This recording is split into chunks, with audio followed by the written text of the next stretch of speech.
Si San Jose ay isang naging mabuting ama sa ating Panginoong Hesus at naging mabuting asawa sa kanyang asawang si Maria dahil meron siyang katangian na pinapakita sa lahat ng mga matutuwid na tao.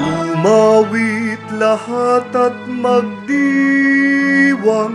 papurihan ng Diyos ng tanan, na kay San Jose humirang upang maging banal kailan paman.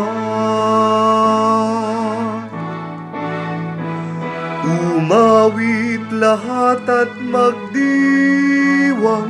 papurihan ng Diyos ng tanan, na kay San Jose humirang upang maging banal kailan paman. At mga kapatid, sa ating pong kapistahan ngayon, may dalawang bagay po ako na dapat gusto kong pagnilayan natin ukol sa buhay po ni Saint Joseph.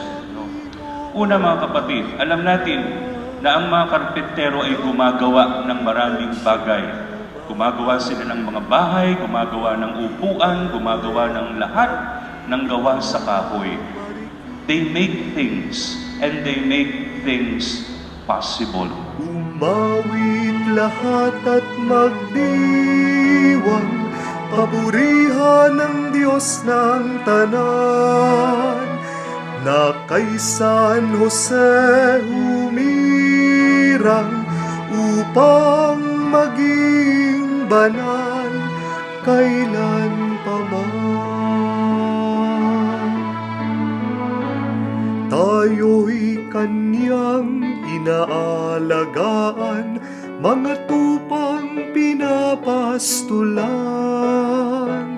Kilalanin natin ang Panginoon, ang mapagmahal sa atin noon at ngayon. Ipanalangin tayo ni San Jose at tayo naman ay matulad sa kanya. Natuto si Jesus sa pagtatrabaho dahil sa kanya. Matuto din tayong magmahal sa trabaho. Hindi lang maging masunurin, magmahal sa trabaho natin. Upang maging banal kailan paman.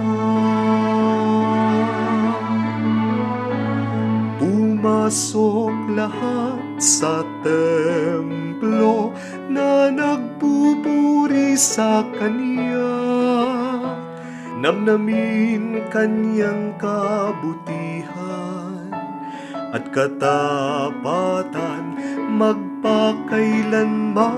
Kaya nga po mga kapatid, sa araw na ito, ipanalangin po natin ang bawat isa sa kapistahan na nawa tayo ay makagawa ng mga bagay na magaganda, mga bagay na kapuri-puri at mga bagay na kalugod-lugod sa Diyos.